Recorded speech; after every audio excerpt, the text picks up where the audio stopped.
21 পৃষ্ঠার 4 নাম্বারটা করে একটি টুপি ও একটি পাঞ্জাবির দাম একত্রে 990 টাকা, টুপির দাম 55 টাকা হলে পাঞ্জাবির দাম কত?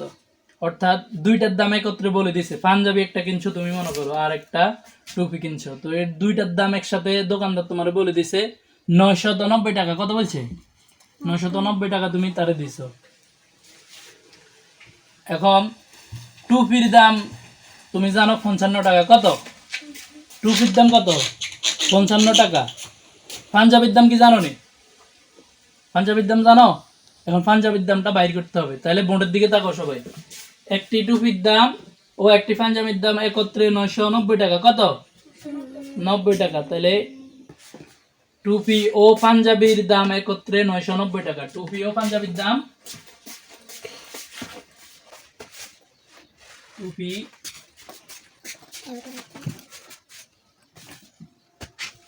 পাঞ্জাবির দাম কত? 990 টাকা।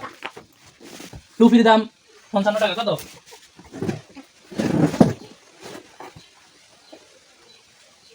টুপির দাম 55 টাকা। এখন আমাদেরকে প্রশ্ন করছে পাঞ্জাবির দাম কত? তাহলে আমরা এটা তাই এই টোটালের তাই একটা বিয়োগ দিলে পাঞ্জাবির টাকা বাইরে দেব, ঠিক আছে নি? তাহলে পাঞ্জাবির দাম হলো, আমরা কি লিখব? পাঞ্জাবির দাম হলো, বিয়োগ দিতে পারেননি?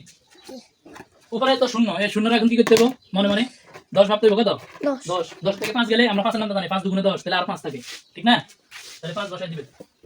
5 বসাই দিছে। হাতে কত আছে? ওই যে এখানে 10 হচ্ছে, এক একটা দিছে, একই গিয়ে এখানে লাগাই দিব। যোগ 5 আর একে কত হয়?